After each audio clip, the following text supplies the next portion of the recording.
want to go to State Rep Harry Niska, who's from Minnesota as well.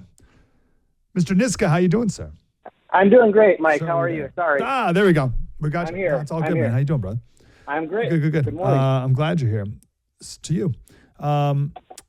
So this bill, this Minnesota Human Rights Act, there was something like this in California as well. And I remember when it happened in California, it was the whole thing was the same. Like Tim Walz has made Minnesota like California in so many different ways. And this is one of them. And I remember there being this long back and forth, and it was very confusing. And the left said one thing, and there was like one lone Republican like you who was like, no. And they were characterized as a crazy lunatic for making stuff up. So I just want to talk to you and get the full story here. So what do we need to know about the Minnesota Human Rights Act? And of course, this is all about Tim Walz and Kamala Harris as well. But here is what they did. So what is the Minnesota Human Rights Act? Well, the Minnesota Human Rights Act is, it just generally is our name for our anti-discrimination statute. But Tim Walz and, his administration, captured by people like Peggy Flanagan and by his human rights commissioner, have really pushed the envelope in terms of gender ideology into our Human Rights Act. And that included deleting from the Human Rights Act some language that specifically made clear, this is language that went back to 1993 when sexual orientation protections were first written into it, that made clear that protection does not extend to the proclivity or the attachment of the physical or sexual attachment of children by adults, that's not a status that is protected by the Minnesota Human Rights Act. And Tim Walz's Human Rights Commissioner made it a priority to delete that language. And I raised some concerns about it. And I'm not a lone Republican on this issue. I did take kind of a lead role on this, but this is one where... Okay, good. Yeah, in California, there's only one. There's only ever one Republican. At least Minnesota has a few more. I want to cut you off here before there's more to this timeline, because this is why I wanted to have you on, because I already got something wrong. So I'm looking at here, a part of the bill, Section 47, subsection 44, sexual orientation. So again, I'm sure in this bill, there's all these different groups, classes of people you can't discriminate against. Exactly. Okay, and everyone's fine with that. You can't discriminate against people for their religion. You can't discriminate because of their race. You can't discriminate because of whatever. And one of them is sexual orientation. And then it defines sexual orientation. And it says sexual orientation means, and then there's a long definition. And then the next sentence is, sexual orientation does not include a physical or sexual attachment to children by an adult. Exactly. And what I'm looking at here, this document I'm looking at, has that crossed out. There's a literal line through the text. So it says sexual orientation does not include a physical or sexual attachment to children by an adult. That is crossed out and replaced with something else. But what you just said, I want to make sure I get right. You're telling me that text that was then crossed out has been around for decades. So for decades, it's already been in the Minnesota Human Rights Act that sexual orientation does not include pedophilia. Exactly. And interesting. Specifically what you're looking at is the bill that Tim Walz signed. And the language that's crossed out there that you just read is language that his cabinet member, his human rights commissioner, has told the press that was their initiative to cross that out, because they thought that language was wrongly equating, being gay with being a pedophile. So I offered an amendment to make sure that principle is still in the law, but just in a different place in the Human Rights Act where it wouldn't have that same connection. The House initially passed that. Okay. Yep. Okay, so let me cut you off one more time, just before we keep going on the story. So okay, I can see their argument. Okay, they're saying, okay, we got the sexual orientation part, and in the same breath, you guys are bringing up pedophilia, and that hurts my feelings. Okay. No, one last thing. So what year was this originally in there? 1993. You mentioned a year a moment ago. 1993. Okay, so this has been around since 1993. Okay, so I could see someone coming along and being like, we're offended that they're even in the same breath. All right.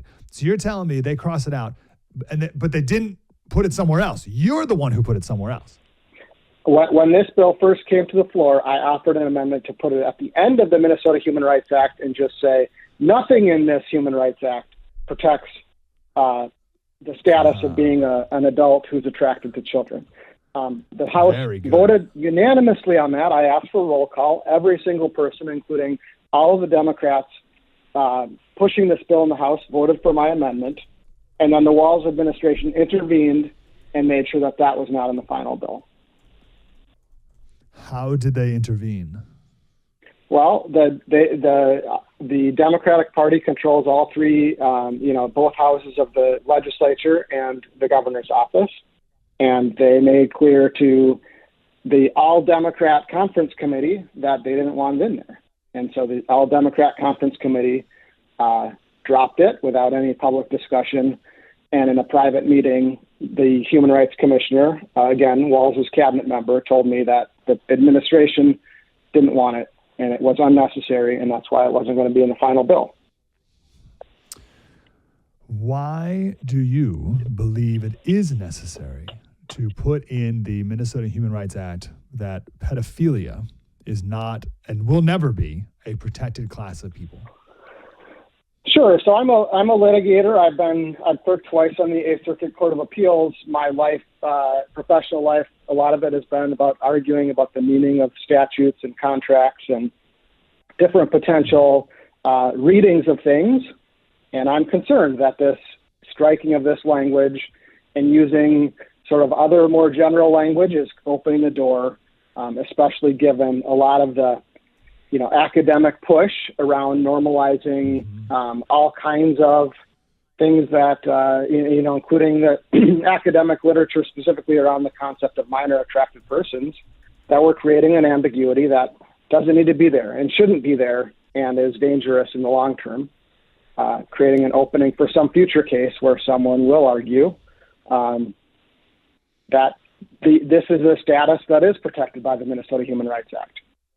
It seemed to me it was easy enough to close that door now than to leave that open for some future court case. And they did not. And Tim Walz refused to close that door. It is, to anyone listening now who may think that it's crazy to have pedophiles in a protected class of people, as Minnesota State Rep Harry Niska just said, there's the new term for pedophiles, minor attracted persons. And the idea is that it is just as natural of an urge, of a sexual urge, as homophobia is, and that's protected. So this should be protected as well. And also there's been cultures all around the world where this is not a problem, and it shouldn't be a problem here. It's just a social construct that we've made it a problem. There's a huge body of academic literature to this regard. And I would argue that the idea that pedophiles should be a protected class is as crazy as let's inject hormone blockers in children and change their gender. Right? I think those are equally absurd, right? Well, that and we the Walz Democrat trifecta passed laws again. Like as I think you alluded to in your open, embracing all of that. The same pseudoscience that Western Europe is now turning back from. They've written into Minnesota law and in a way that tramples on the rights of parents. Here's another example. These same folks, including the Walz administration, are arguing right now in a case in the Minnesota Supreme Court that the Minnesota Human Rights Act doesn't allow a powerlifting competition organization to have a division for biological women. That is literally a case in the Minnesota Supreme Court right now. So this idea that things that seem like odd readings of the Minnesota Human Rights Act won't manifest themselves down the road doesn't make a lot of sense to me. I don't have a lot of trust in this idea that the fact checkers are saying, this future court case is guaranteed to turn out a certain way. That's not a fact. Yes, really good. Real quick, can you give me one more minute about that powerlifting thing? It's hard for me sometimes to get in the mind of the wacky progressives here. So what's happening with that powerlifting case? Yeah, so there's a powerlifter who wants to, a biological male powerlifter who wants to compete in women's powerlifting competitions, named J.C. Cooper. Is this high school or no? This is adults suing the Powerlifting Association in Minnesota to be able to participate in powerlifting, claiming that their definition of their women's division violates the Minnesota Human Rights Act. And the Walz administration Human Rights Division is agreeing with her in the Minnesota Supreme Court. That's a case that's made it all the way to the Minnesota Supreme Court. It's currently pending there. Wow. It would be the exact same path to do the minor transgender person. We're not there culturally yet, but I think a few more election cycles that I think we're there. Wow, it's amazing. State Rep Harry Niska, super grateful for you, sir. Is there anything else generally or specifically that you think we need to know about your governor, Tim Walz? Well, I think it's just very clear, and America is learning what we've known here in Minnesota, which is he's very skilled at saying things that just aren't true. He's gotten away with it here in Minnesota because the Minnesota media is in the tank for him, but not only is he very far left himself, he knows what side his bread is buttered on, and he's just so captive to the left-wing activists in the state. And I think also probably made a calculation that there's no way he wants Gavin Newsom to be able to run to his left in a future presidential primary. And so he just embraced every crazy progressive policy, spent our entire budget surplus. He's banning the reliable forms of energy. Every crazy left-wing policy you can think of, he's embraced. And I guess this was the payoff that for, compromising the future of our state. We've got a lot of work to do here in Minnesota, but we're still fighting. They barely had a Democrat trifecta, and I'm hopeful we can turn things around. But he's really damaged our state, I guess, for his own personal benefit, but it's not benefiting us in Minnesota. No, every crazy progressive idea, up to and including almost pedophilia, which is next on the list. Real quick, last question.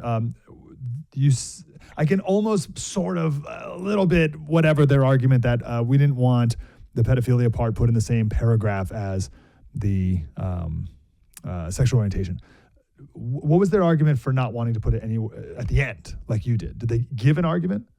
No, they gave no good reason, and I said that there's no good reason not to do this. And not only was there no good reason not to put it in the Minnesota Human Rights Act, we actually talked with Democrats privately about just putting it in a totally different chapter that's just general statutory provisions that apply to all of the statutes, to say nothing in the Minnesota statutes create a protected status of being an adult attracted to children. I introduced a separate bill on that front, but the Democrats aren't willing to accept that either. So I don't know what the good reason is, other than just they don't believe that there's any reason to do anything like this, or any reason to admit, even implicitly, that they did something that creates a problem.